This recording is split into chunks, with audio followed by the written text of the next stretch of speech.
반갑습니다. 반갑습니다.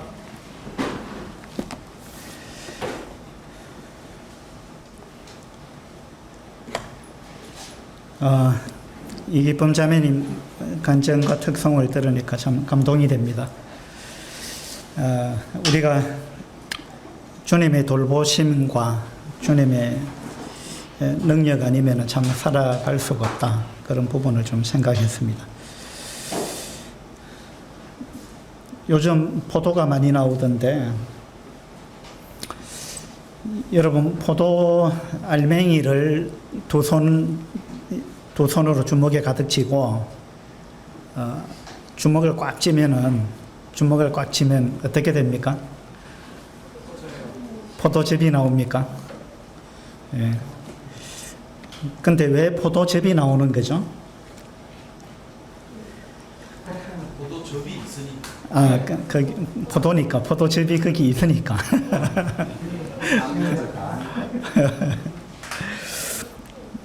산에 왜 올라갑니까? 등산을 왜 합니까? 그러니까 산이 거기 있으니까 이러던데. 포도즙을 이제 주먹으로 꽉 쥐면은 포도가 나오는데, 포도즙이 나오는데, 그 안에 그게 있으니까 나오는 겁니다. 그죠? 근데 이제, 포도즙을 누가 짜느냐, 언제 짜느냐, 어떻게 짜느냐 하고는 상관이 없습니다. 그렇죠? 누가 짜도, 언제 짜도, 어떤 방법으로 짜도, 포도를 꽉 쥐면은 포도즙이 나오게 되어 있다는 겁니다. 여러분을 누가 꽉 쥐어 짜면은 뭐가 나올까요? 예? 화가 나요.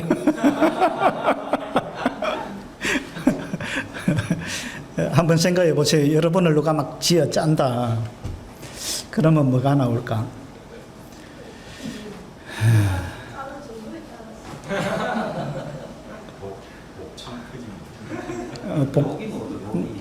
욕이 나온다. 복장이 터진다. 예. 포도를 누가 짜도 어떤 방법으로 짜도 포도즙이 나온다. 그거는 포도즙이 그 안에 있기 때문에 그런 거다. 그죠? 근데 이제 누가 여러분을 쥐어 짰다. 그런데 화가 나왔다. 그 말은 여러분 속에 화가 있다. 그 말입니다. 맞죠? 없는 게 나오지 않거든요. 있는 게 나옵니다. 그러니까 이제 우리는 근본적으로 다 죄인이다. 이제 그런 의미가 되겠죠. 그리고 또, 우리가 뭘 평상시에 많이 생각하느냐, 그것에 따라 생각하던 그것이 나오는 거예요. 그렇죠? 그래서 이제 우리가 평상시 무엇을 생각하고 사느냐, 이건 대단히 중요합니다. 우리가 이제 차를 운전해 가는데 갑자기 어떤 차가 내 앞에 위험하게 끼어들었다, 갑자기. 그 방향 지시등도 켜지 않고 갑자기 끼어들었다.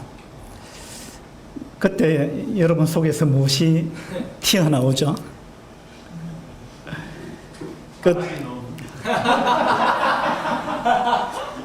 사랑이 나온다 그랬어요?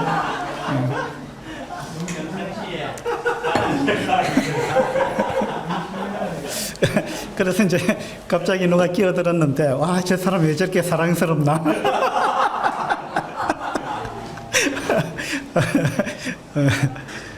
그렇게 나온다면 여러분 속에 참 사랑이 충만하다. 그런 건데, 이제 그거 쉽지가 않죠. 근데 이제 그런 일을 당하면은 막 화가 나고 욕이 튀어나오기도 하고, 고함이 튀어나오기도 하고, 투덜거리고, 이렇게 하기 십상인데, 그런데 다 그런 건 아니에요. 그런 일을 당해도 아무렇지도 않게 거기에 대해서 분노하지도 않고 화를 내지도 않고, 그냥 평정심을 가지고 운전을 잘하는 사람도 있어요. 근데 이제 그렇지 못하면 막 화가 참을 수 없는, 그죠? 그런 게 막 튀어나오는데, 그건 여러분 속에 화가 많이 있다는 이야기입니다. 바울을 지어 짜면은 뭐가 나올까요? 사도 바울? 예. 예수 그리스도가 나올 것 같아요. 예. 바울을 짜면 뭐가 나올까요? 어떤 사람은 성경을 지어 짜면은 피가 줄줄 흐른다 이렇게 이야기했어요. 이 성경 속에는 이제 피가 담겨 있다. 복음의 핵심이죠. 성경은 신구약을 막론하고 이제 예수 그리스도의 피를 증거하고 있다. 그래서 성경을 지어 짜면 피가 흐를 거다. 그런 이야기를 했는데 사도 바울을 지어 짜면은 뭐가 흐를까? 예. 그리스도의 향기. 사도행전 26장을 한번 보도록 합시다.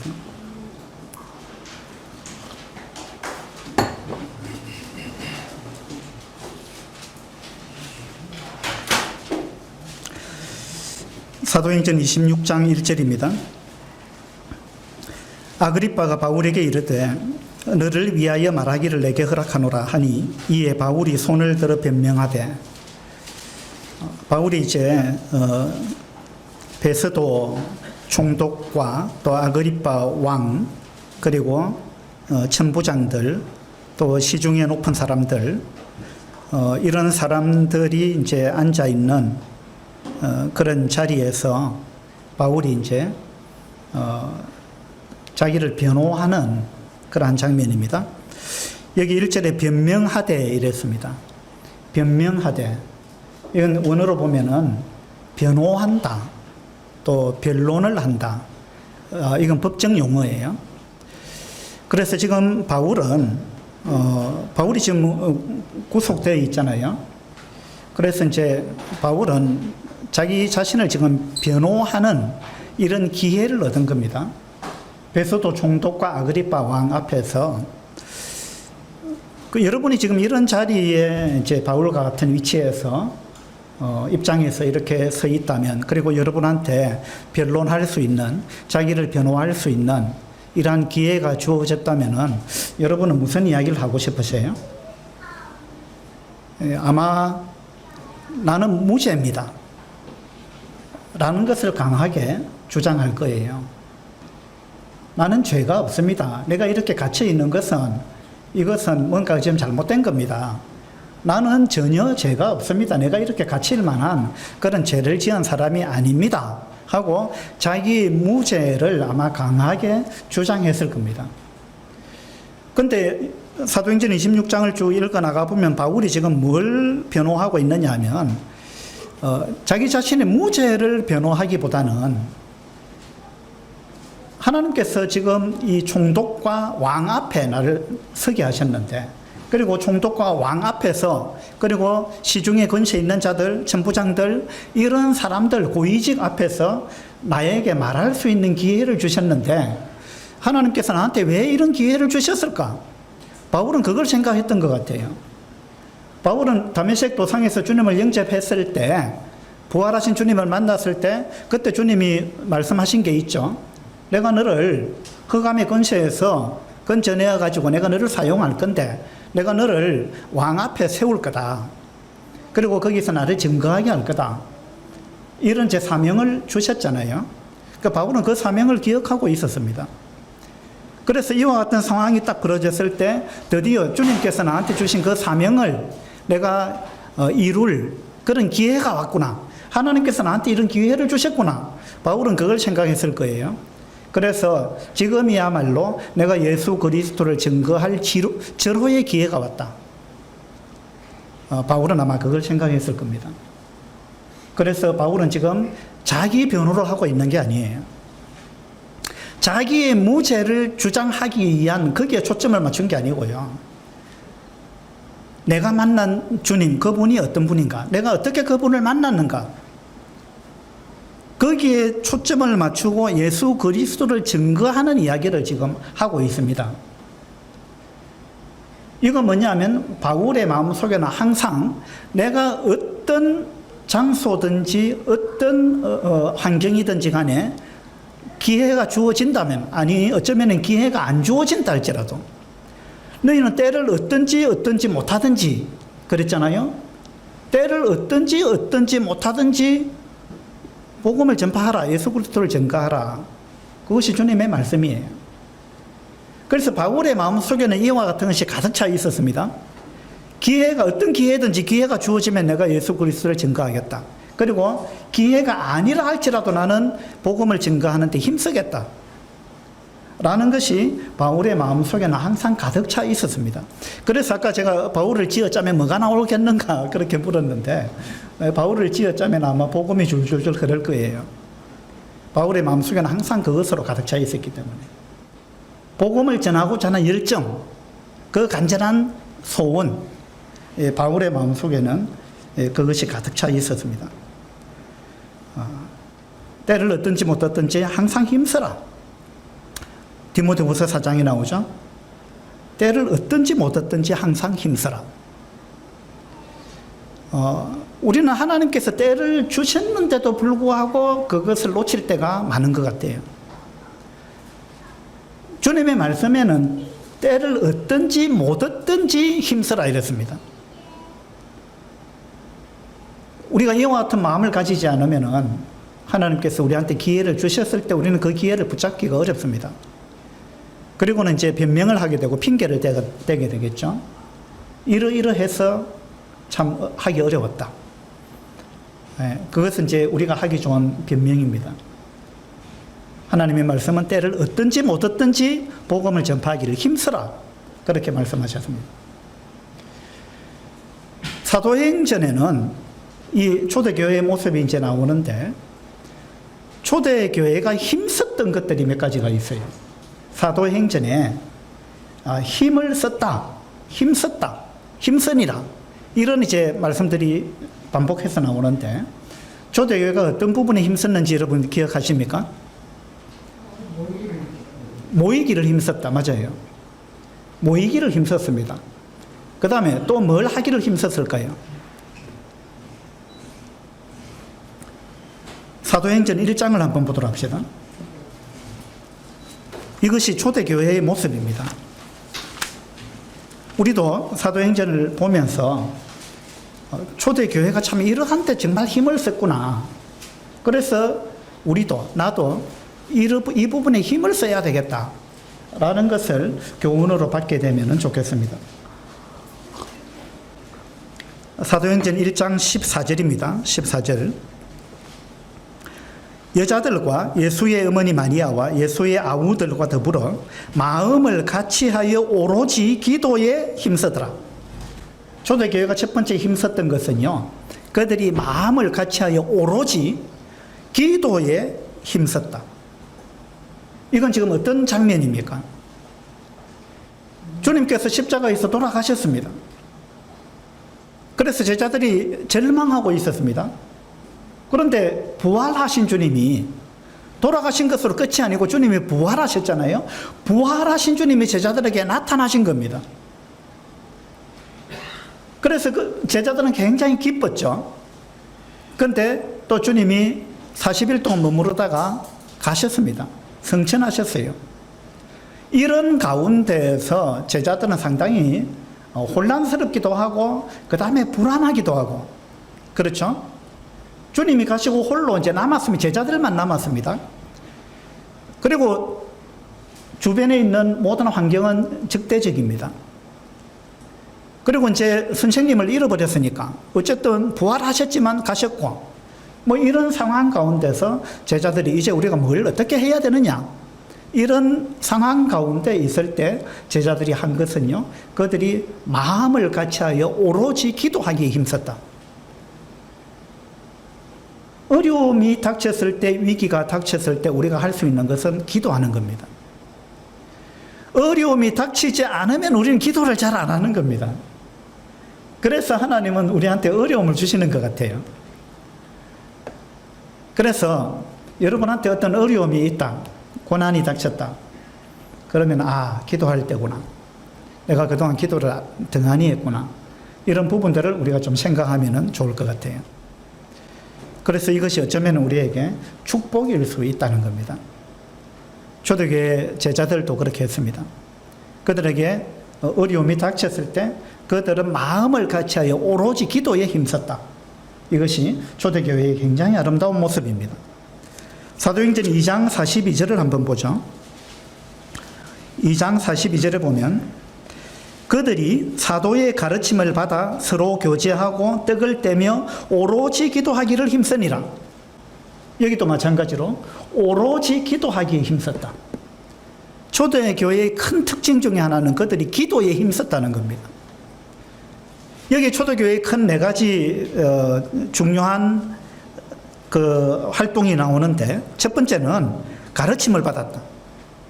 하나님의 말씀을 가르침을 받았다. 두 번째는 서로 교제했다. 그 다음에 세 번째 떡을 떼었다.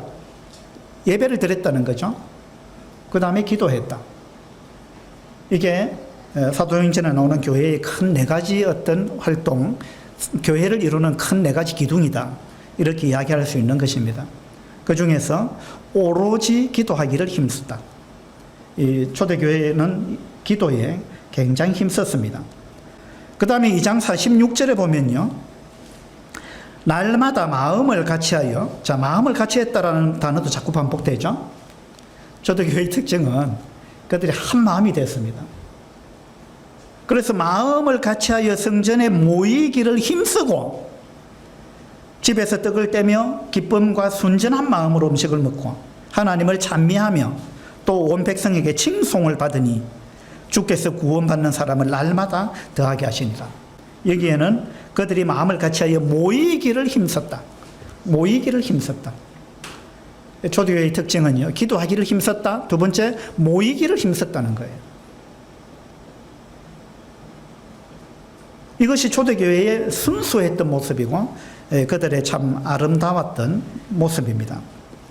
그런데 이제 현대 사회는 이런 거 하기가 쉽지 않은 시대가 됐어요. 우리는 기도에 힘쓰기가 쉽지 않습니다. 왜? 너무 바쁘기 때문에.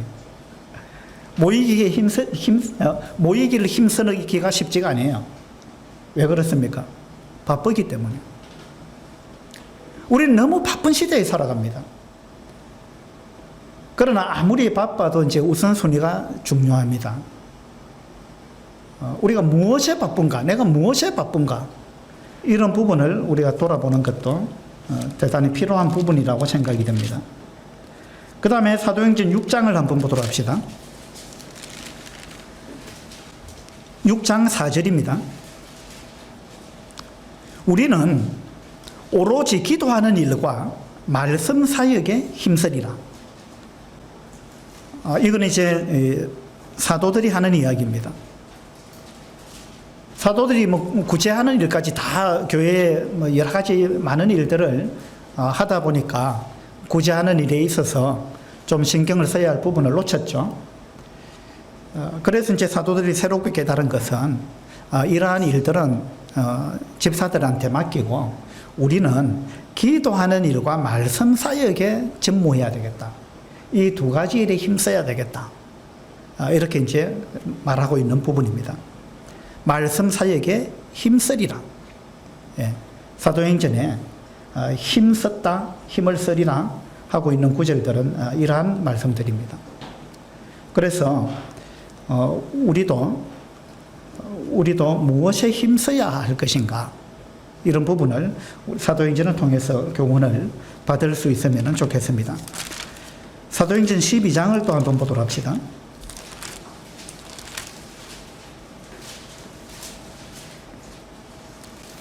12장 1절입니다. 그때 헤롯 왕이 손을 들어 교회 중에서 몇 사람을 해하려 하여 요한의 형제 야고보를 칼로 죽이니 유대인들이 이 일을 기뻐하는 것을 보고 베드로도 잡으려 할새 때는 무교절 기간이라. 잡음에 옥에 가두어 군인 내식인 내 패에게 맡겨 지키고 6월절 후에 백성 앞에 끌어내고자 하더라. 초대교회가 이제 큰 핍박을 받고 있습니다. 야고보가 칼로 죽임을 당했습니다. 그리고 베드로가 감옥에 갇혔습니다. 5절에 보니까 이에 베드로는 옥에 갇혔고 교회는 그를 위하여 간절히 하나님께 기도하더라. 교회는 간절히 기도했습니다. 함께 모여서 간절히 기도했습니다. 그 다음에 6절에 보니까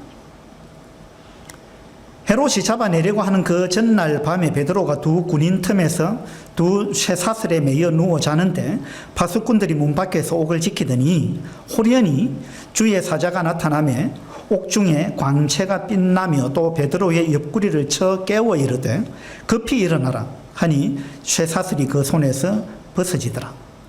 교회가 간절히 기도했을 때 하나님께서 이 기도를 들어주셨습니다.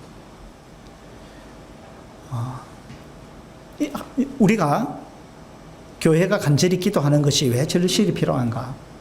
이런 부분들을 우리가 여기서 알 수가 있습니다.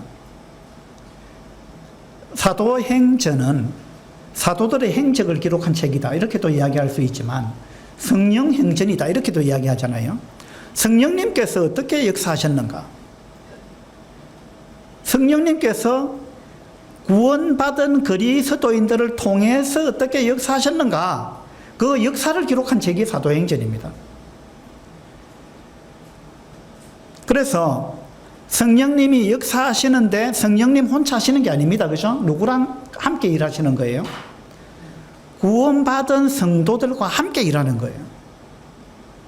그러면 초대교회 성도들은 성령님과 함께 역사를 만들어가기 위해서 그들이 뭘 했느냐 이거죠. 첫 번째 그들이 기도했다는 겁니다. 그들이 기도에 힘썼다. 그리고 그로 인해서 성령님께서 함께 하셨다. 그리고 성령님이 또 감동을 주실 때 그들은 그 성령님의 감동에 순종했다. 이것이 사도행전의 요약일 거예요. 그래서 우리도 이 사도행전의 역사는 그 초대교회 시대로 끝난 게 아니죠. 이것은 지속적으로 주님 오시는 그날까지 이 역사는 계속 이어져 갈 것입니다. 그렇다면 우리도 초대교회처럼 초대교회 성도들이 했던 것처럼 우리도 그렇게 해야 된다는 생각을 할 수 있을 것입니다. 12절에 보면요. 깨닫고 마가라 하는 요한의 어머니 마리아의 집에 가니 누가 간 겁니까? 베드로가 옥에서 풀려났습니다. 하나님의 큰 역사로 풀려나가지고 천사에 이끌려가지고 옥에서 나왔습니다. 그리고 천사는 떠나갔죠. 그래서 베드로가 이제 옥에서 내가 나왔는데 하나님의 도움으로 놀라운 방법으로 옥에서 지금 나왔는데 베드로가 이제 가야 할 곳이 어디입니까? 옥에서 나왔는데 가야 할 곳이 어디겠어요? 이 성도들이 모여있는 곳. 그렇지 않겠어요? 우리가 가야 할 곳이 어디입니까?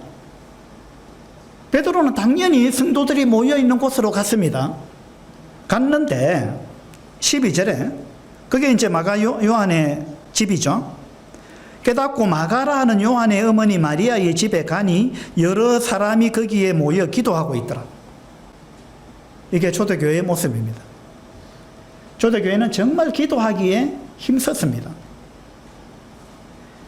그래서 우리도 초대교회의 모습을 우리는 초대교회를 본받고 하는 그런 교회잖아요. 그렇다면 우리도 그렇게 해야 될 것입니다. 사도행전에 힘썼다라는 초대교회가 힘썼다라는 몇 가지를 살펴봤습니다. 아까 디모데후서 4장에서는 때를 얻든지 못 얻든지 항상 힘써라. 무엇을 힘써라는 겁니까? 복음 전하는데 힘써라. 그래서 바울은 생애 전체가 어떻게 하든지 나는 기회만 주어지면, 아니 기회가 안 주어져도 때를 얻든지 못 얻든지 나는 복음 전하는 삶을 살겠다. 바울의 마음속에는 그 열망으로 가득 찼습니다. 그래서 바울은 여기에 힘썼습니다. 우리도 때를 얻든지 못 얻든지 복음을 전하는 이 일에 힘쓰는 그런 교회가 되고 그런 성도들이 되면 좋겠다 이런 생각이 듭니다.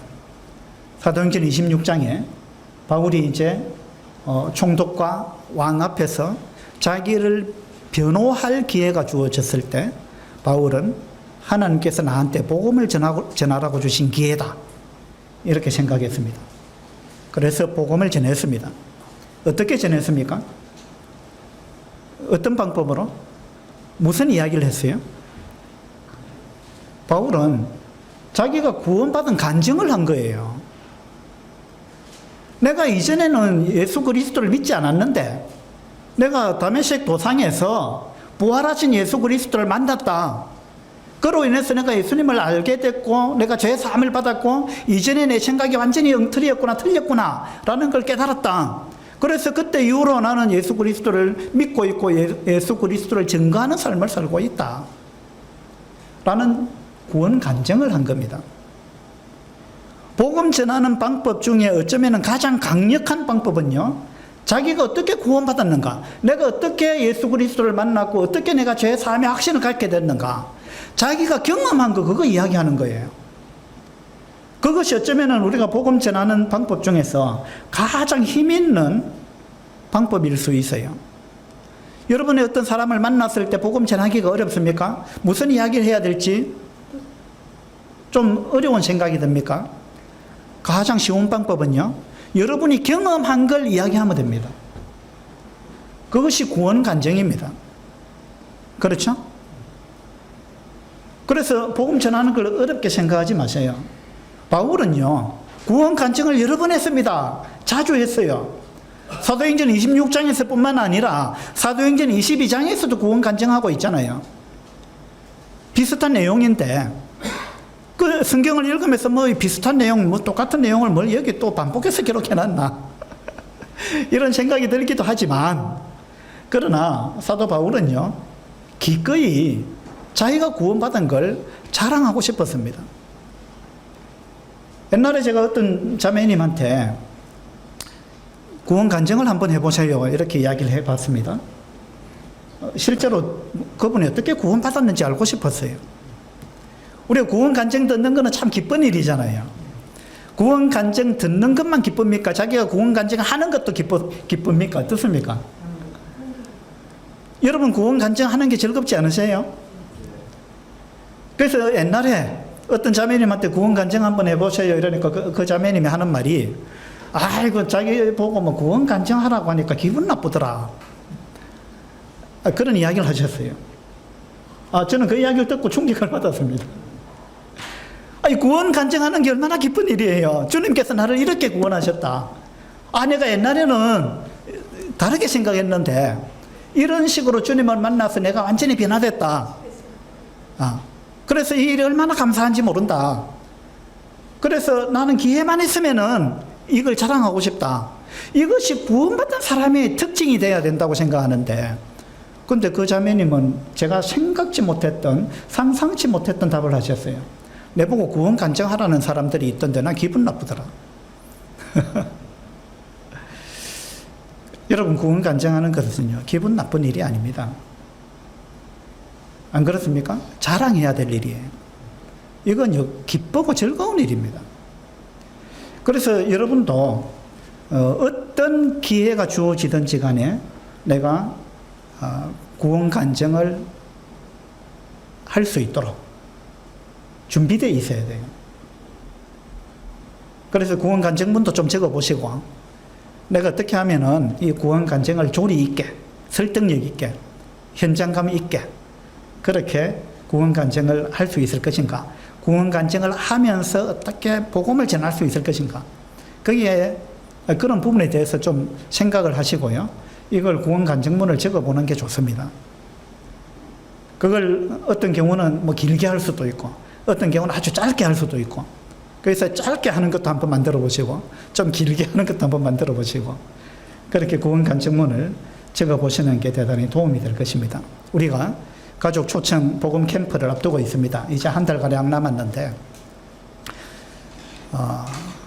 여러분 사랑하는 가족들한테 복음을 전하시고 또 초청하시고 적극적으로 여러분 구원 간증도 들려주시고, 그렇게 해서 이번에 가족 초청 복음 캠프 이 놀라운 기회, 이 기회를 놓치지 마시고 이 기회에 여러분의 사랑하는 가족들이 함께 할 수 있도록, 참여할 수 있도록 여러분이 초대교회가 했던 것처럼 오로지 기도하기에 힘쓰고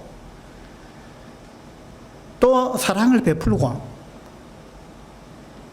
어떤 글에 보니까 자기를 변화시키기 위해서는 머리를 써야 되는데 남을 변화시키기 위해서는 마음을 써야 된다, 뭐 이런 글이 있더라고요. 여러분 마음을 전달하셔야 돼요.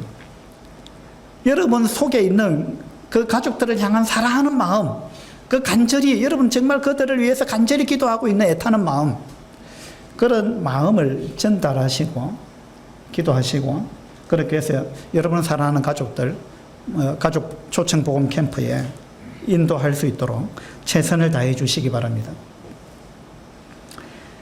인도네시아에 우리가 다녀왔는데 거기 지트라라야 교회를 이제 처음에 세운 형제님의 간증을 들었습니다. 참 감동 있게 들었습니다.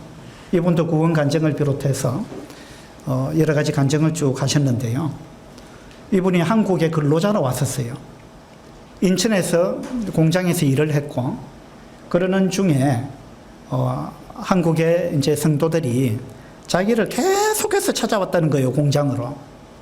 그 처음에는 뭔가 자기도 이제 도움을 받을 게 있으니까, 외국에서 살다 보니까, 또 그 당시 자기는 불법 체류자였대요. 그래서 여러 가지 이제 한국인의 도움이 필요하죠. 그래서 그런 도움을 받을 목적으로 만났는데, 자꾸만 처음에는 도움을 줘서 좋았는데, 나중에 보니까 자꾸만 교회 가자고 하더라는 거예요. 그래가지고 자기는 전혀 관심이 없었는데, 도움을 주면서 자꾸 찾아오니까, 내가 한 번은 가줘야 되겠다. 이런 생각을 했다는 겁니다. 여러분, 이런 게 중요한 거죠. 우리에게 이와 같은 이제 끈질긴 노력이 필요한 거예요. 한 번 이야기했는데 거절당했다. 그걸로 끝내지 마시고요. 계속 기도하고 계속 사랑을 베풀어야 됩니다. 그러니까 이 사람도 자꾸 찾아오니까, 아이고, 내가 한 번은 가줘야 되겠다. 이 생각을 했다는 거예요.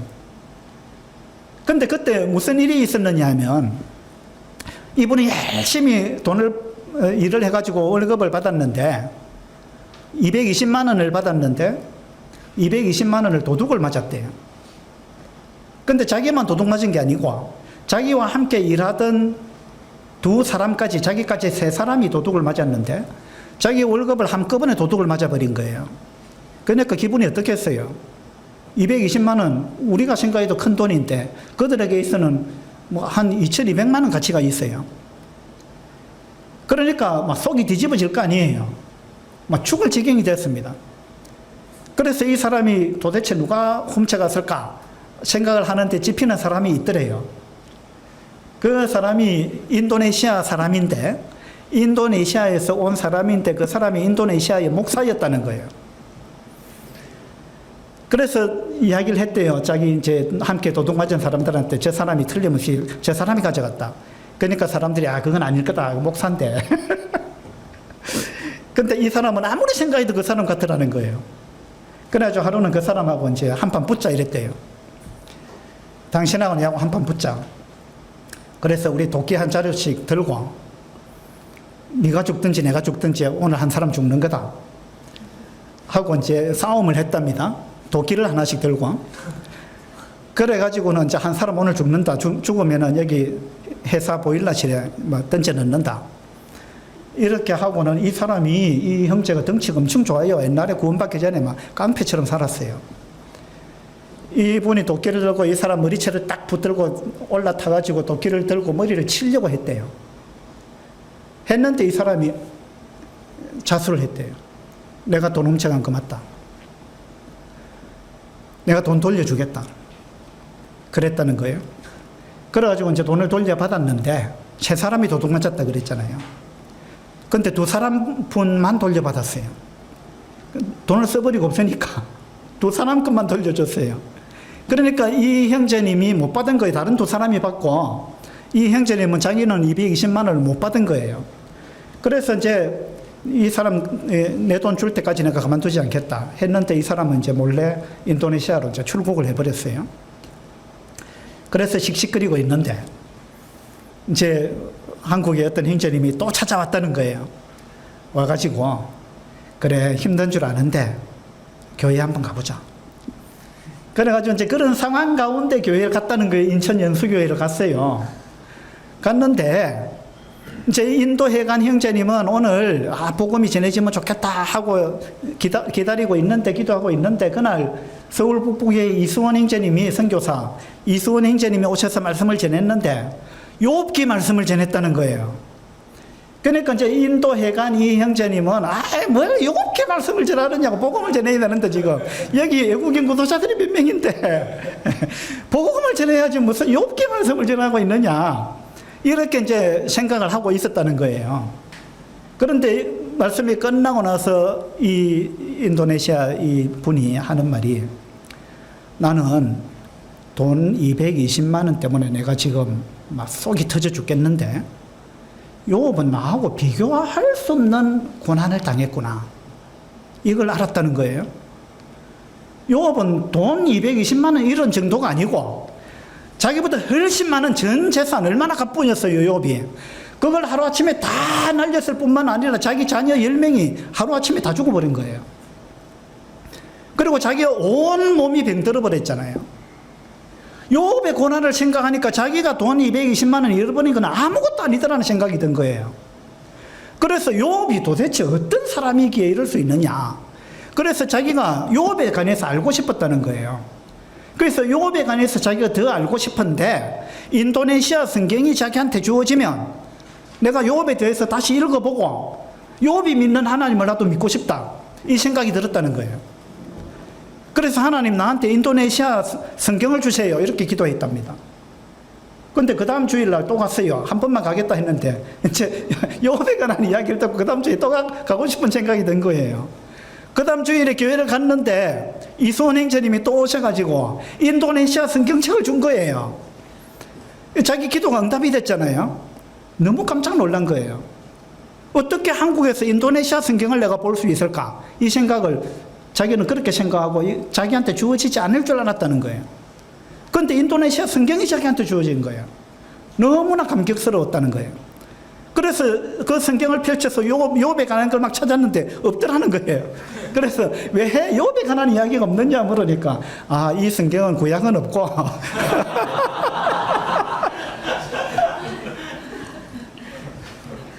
신약하고 시편만 있는 성경이라는 거예요. 그래서 이제 한편으로는 실망을 했지만 그래도 인도네시아 말로 된 성경을 하나님이 나한테 주셨는데 내가 이거 읽어봐야 되겠다 해가지고 이제 마태복음부터 읽었다는 거예요. 읽으니까 자기 마음에 막 찔림이 오는 것이 두 가지가 있었는데 첫 번째, 여자를 보고 음욕을 품는 자는 이미 간음했다. 이것이 자기 마음에 너무 찔렸다는 거예요. 두 번째, 형제를 미워하는 자는 살인하는 자다. 이런 부분이 너무 자기한테 막 찔려왔다는 거예요. 그래서 하루는 지하철을 타고 이제 가는데 자기가 지하철에 앉아 있는데 그 앞에 아가씨들이 서 있는데 전부 미니스커트를 입고 서 있는데 막 죽겠더라는 거예요. 하나님 말씀이 막 생각이 나는데 와 내가 죄를 안 지어야지 하는데 막 자기 생각이 통제가 안 되더라는 거예요. 그래서 내가 더 이상 죄를 지을 수 없다 이래갖고 이제 벌떡 일어섰대요. 더 이상 내가 앉아 있으면 안 된다.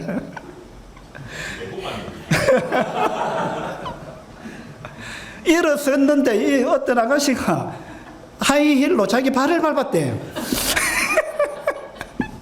그러니까 이 사람이 덩치는 얼마나 좋아해요 뭐. 그러니까 막 한 대 콱 쥐어박아 버리고 싶은데 이 여자가 자기한테 미안하다 말도 안 하더라는 거예요. 그래서 막 한 대 콱 쥐어박고 싶은데 그 순간에 떠오른 말씀이 형제를 미워하는 자는 살인하는 자다. 그러니까 막 미치겠다는 거예요. 야, 내가 지금 마음으로 미워하는 마음을 갖고 있구나. 내가 살인자구나. 이 생각이 들었다는 거예요. 그래가지고 이런 걸 이제 계기로 해가지고 결국은 이분이 교회 계속 나가면서 구원받게 된 거예요. 주님을 영접하게 됐습니다. 자기가 제사함 딱 받고 나니까 가장 먼저 떠오른 생각이요. 무엇이었을까요? 인도네시아에 있는 자기 가족들 생각이 났다는 거예요. 나는 이제 천국 가게 됐는데 그러면 내 가족들은 어떻게 되느냐? 내 가족들은 이 사실을 모르고 있는데 내 가족들이 지옥 가겠구나 이 생각이 가장 먼저 떠올랐다는 거예요. 그래서 이분이 내가 인도네시아로 가야 되겠다. 지금 한국에서 돈 버는 게 중요한 게 아니다. 이분의 간증이 얼마나 놀랍습니까? 한국에서 돈 버는 게 뭐가 중요하냐? 내 가족이 지옥 가게 생겼는데 그래서 이분은 인도네시아 가는 걸로 이제 마음을 정했습니다. 내가 빨리 가야 되겠다. 가서 이 소식을 전해줘야 되겠다. 우리 가족한테. 그때 이분이 불법 체류자로 있었는데 그 당시 2002년 그 한일 월드컵 때문에 우리나라에서 정책적으로 불법 체류자들을 양성화시켜주는 그런 시기였습니다. 그러니까 이분이 불법 체류자가 지금 이제 합법적인 그런 사람으로 될 수 있는 기회가 왔는데도 불구하고 그러면 한국에 더 오래 머무르면서 합법적으로 돈을 벌 수 있잖아요. 그런데도 불구하고 이분은 인도네시아로 들어간 거예요. 인도네시아로 들어가게 된 그 말씀이 이분의 간증을 들어보니까 사람이 만일 온천을 얻고도 제 목숨을 잃으면 무엇이 유익하리요? 라는 이 마태복음 16장의 말씀과 주 예수를 믿어라 그리하면 너와 내 집이 구원을 받으리라 라는 사도행전 16장 이 말씀이 자기 마음에 계속 이 부담이 되어 왔다는 거예요. 그래서 돈보다 중요한 건 영혼이다. 그 다음에 주 예수를 믿어라 그래야하면 너와 내 집이 구원을 받으리라 하나님이 말씀하셨다. 나를 구원하신 것은 우리 가족들을 구원하기 위한 그런 시발점이다 라는 것을 이분이 생각게 됐다는 겁니다. 그렇게 해서 인도네시아로 들어갔습니다. 인도네시아로 이제 함께 네 분이 들어갔어요. 근로자 4명이. 구원받은 근로자 4명이 합심하게 된 거예요. 얼마나 놀라운 거예요. 이분들이 한국에 있으면서 함께 일하던 그 한국인 근로자 중에 한 명이요. 후두암입니까? 그 암에 걸려가지고 이분이 막 그냥 삶의 어떤 그 힘을 잃어버리고 실망 가운데 빠져있는 한국인 근로자를 보고 이 구원받은 인도네시아 형제 2명이요. 그 한국 근로자를 붙들고 함께 울었답니다. 함께 울면서 우리는 한국에 와서 돈도 벌었지만 한국에 와서 우리는 예수 그리스도를 만났습니다. 그래서 우리는 이제 죽어도 천국 갈 수 있는 확신을 가졌습니다. 우리는 한국에 와서 너무 귀중한 걸 얻었습니다. 그런데 당신이 한국에 살면서 암이 걸린 거 참 불행한 일이지만 그러나 당신이 예수 그리스도를 모른다면 예수 그리스도를 믿어야 합니다. 그러면서 눈물을 흘리면서 복음을 전했다는 거예요. 얼마나 놀라운 일입니까? 이분들이 구원받고 삶이 완전히 바뀌어버린 거예요. 그렇게 해서 인도네시아 들어가가지고 그들이 가장 먼저 했던 일은요, 그들이 한국에서 버는 돈을 가지고 예배당을 장만하는 거였어요. 그리고 그들이 이제 생활을 위해서 핸드폰 가게를 열었답니다.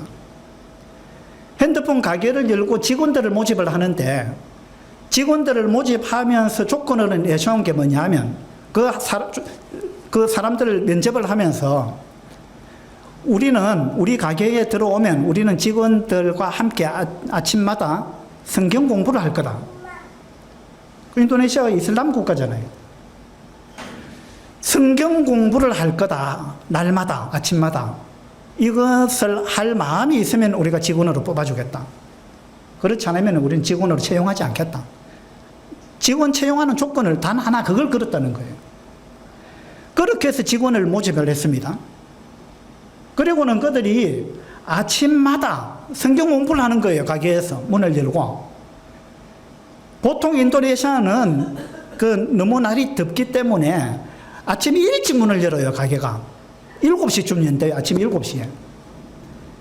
그런데 이분들은 아침 7시에 문 열어 그 직원들이 오면 출근을 하면 가게 문을 닫아놓고 7시부터 9시까지 성경 공부를 하는 거예요. 날마다.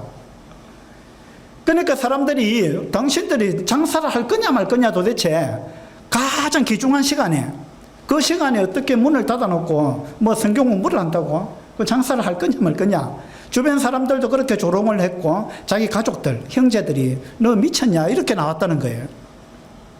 그럼에도 불구하고 이분들은 날마다 그렇게 했다는 거예요. 그래서 제가 그 형제님한테 물어봤습니다. 이 가게의 직원이 지금까지 거쳐간 직원이 몇 명이나 되느냐 물어봤습니다. 한 30명 된대요. 그 중에서 몇 명이 구원받았느냐 물어봤어요. 거의 다 구원받았대요. 이분은 핸드폰 가게를 시작하면서 하나님께 기도했답니다. 하나님, 복음을 전하는 비즈니스맨이 되도록 도와주세요. 이곳에서 일하는 사람들이 다 구원받게 해주세요. 그 기도를 하면서 사업을 시작했다는 겁니다. 근데 그 교회에 가게를 하고 있는 성도들을 보니까 대부분 그렇게 하고 있는 거예요. 가방 가게를 하든 핸드폰 가게를 하든 인터넷 쇼핑몰을 하든 뭘 하든지 간에 그들은 직원들을 모집할 때 다 그렇게 모집하는 거예요. 그리고 시간을 내서 수입이 줄어들더라도 수입이 중요한 게 아니라는 거예요. 한 영혼을 건지면 천하보다 귀한데 그 생각을 가지고 그들은 일을 했다는 겁니다. 그렇게 해서 많은 사람들이 주님께로 돌아왔고 그들의 가족들이 주님께로 돌아오는 이런 놀라운 역사가 일어나는 것을 우리는 거기 가서 봤습니다. 그들이 가족을 위해서 얼마나 헌신했는가. 그들이 초대교회처럼 얼마나 순수한 마음을 가지고 사도 바울처럼 사도 바울을 쥐어짜면은 그냥 복음이 흘러내리는 것 같은 저는 그런 생각이 드는데 이분들도 그들의 마음속에 이 복음을 전해야 한다는 열정, 이 뜨거운 열정으로 가득 차 있는 그런 것을 보고 왔습니다. 사업의 수입과 한 영혼의 가치는 결코 비교할 수 없다. 그 형제가 이야기한 겁니다. 그 형제가 간증을 하면서 또 한 말이 우리 중에 누가 대통령이 되었다고 해서 하나님과 천사들이 기뻐하겠는가? 제가 예배 시간에 이제 그런 기도를 했는데 참 이 간증이 감동이 됐어요. 우리 중에 누가 대통령이 됐다고 해서 하늘에서 하나님이 막 춤을 추겠느냐? 천사들이 기뻐하겠느냐? 그것이 그렇게 기쁜 일이냐? 하늘에서 볼 때, 하나님의 관점에서 볼 때. 우리가 돈을 많이 벌었다고 해서 하나님이 그렇게 기뻐할까? 하나님은 그것 갖고 기뻐하지 않겠다는 생각을 했다는 거예요. 하나님 기뻐하는 것은 우리가 사업에 성공하느냐 돈을 많이 버느냐가 아니고 하나님 기뻐하는 것은 우리를 통해서 구원받는 영혼이 나타났을 때 한 영혼이 구원받았을 때 하나님이 얼마나 기뻐하시겠는가. 이 생각 때문에 그들은 사업의 손에 이런 부분을 아랑곳하지 않고 그렇게 살아가고 있었습니다. 그리고 이분이 이렇게 간증했어요. 예배당을 구입할 때 그분은 내가 갖고 있는 이 차가 내 차라고 내가 생각한 적은 한 번도 없다. 그리고 내가 갖고 있는 이 집이 내 집이라고 생각한 적은 한 번도 없다. 이건 다 주님 거다. 그리고 언제든지 주님이 요구하시면 나는 내놓을 마음이 있다. 그 다음에 아브라함은 자기 아들도 하나님께 아낌없이 드렸는데 나는 아들 빼고는 다 드릴 수 있다. 나는 아브라함처럼 아들을 못 드리겠다. 이제 그 이야기를 하더라고요. 난 아무리 생각해도 내 아들은 못 드리겠다. 근데 아들 외에 다른 거는 드리는 거는 뭐가 아까우냐. 아브라함은 아들도 드렸는데. 그래서 하나님 나는 아들은 못 드리겠는데 나머지는 무엇이든지 내가 드리겠습니다. 이런 마음을 갖고 신앙생활하고 있는 이런 모습을 우리가 봤습니다. 그리고 오로지 복음을 전해야 된다는 그 일념 때문에 그들이 1년에 캠프를 4번을 했다 그래요. 해마다. 캠프를 4번을 했는데 캠프를 4번 하면은 이 돈이 많이 들잖아요. 그들이 넉넉한 게 아니었어요. 그래서 캠프를 4번을 하면 이제 성도들 중에는 먼저 불평하는 성도들도 있다는 거예요. 그런데 이분의 간증은 우리가 이렇게 힘쓰지 않으면, 우리가 손해를 감수하지 않으면 어떻게 영혼들이 구원받겠는가. 그리고 영혼들을 구원받게 하는데 우리가 교회 재정을 투자하는 거, 이건 아끼면 안 된다. 우리가 거기에 아끼면 안 된다. 거기는 우리가 아낌없이 거기 투자해야 된다. 그런 마음을 가지고 캠프를 1년에 4번씩 했답니다. 캠프를 하려고 하면요, 성도들이 가게 문을 닫아야 된답니다. 기꺼이 가게 문을 닫고 캠프에 갔다는 거예요. 차 한 대에 최대한 6인이 탈 수 있는 차에 11명, 12명을 태워가지고 왕복해서 실어 날랐다는 거예요. 그래서 이와 같은 놀라운 간증을 들으면서 우리 한국의 교회는 이제 그들보다 역사가 오래됐잖아요. 오래되면서 우리 한국의 교회는 좀 더 체계화되고 뭐 이런 부분은 있어요. 제가 볼 때. 근데 그들에게는 우리처럼 그렇게 체계화된 이런 거는 좀 약해요. 그런데 그들에게서 정말 우리가 본받아야 되겠다 싶은 거는요, 어떤 체계는 없다 할지라도 그들이 초대교회와 같은 그런 열정, 복음을 향한 열정, 순수한 마음, 헌신된 마음, 그런 마음은 너무 아름답게 와닿았습니다. 이것은 우리 한국의 1세대의 모습과 같은 거예요. 그곳에서 그들은 1세대입니다. 그래서 우리도 이제 가족 초청 복음 캠프를 이제 앞두고 있는데, 우리가 어떻게 해야 될 거냐, 남은 기간 동안에. 가족 구원을 위해서, 사랑하는 가족들이 구원을 위해서 우리가 뭘 할 수 있을 것인가.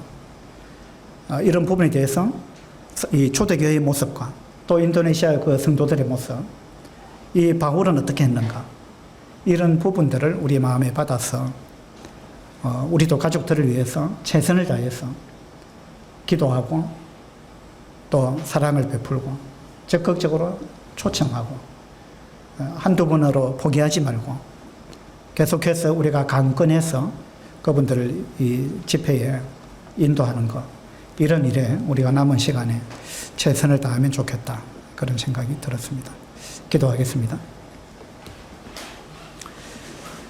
아버지 하나님, 사도행전을 통해서 초대교회의 그 순수한 마음과 열정, 이러한 부분들을 우리가 봅니다. 또 사도 바울도 어떤 것에 힘쓰며 일생을 보냈던가, 이런 생각을 합니다.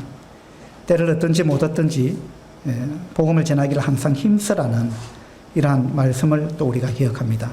아버지 하나님, 우리 모두가 이와 같은 열정을 가질 수 있도록 해 주시기 바랍니다. 그래서 이번에 10월 달에 있는 복음 캠프를 통해서 우리 사랑하는 가족들이 주님께로 돌아오는 큰 역사들이 일어나게 해 주시기를 간절히 원합니다.